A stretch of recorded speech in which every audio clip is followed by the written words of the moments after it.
మనం ఒక వీడియో చూస్తే ఏమని చెప్తారు తెలుసా?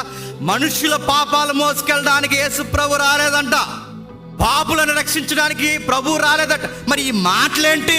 ఇవి కళ్ళు కనబట్టలేదా? లేకపోతే ఆ ఉమనయగోళ్ళలాగా వాడ భద్రాసిపోయిందా?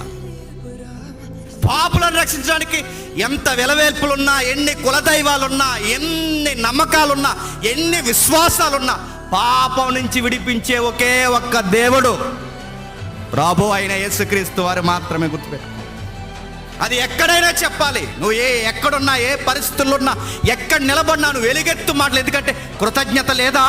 ఇలాగే వదిలేస్తే ఆ భోగమంటలో కొట్టుకుపోదు. ఏమనుకున్నావు?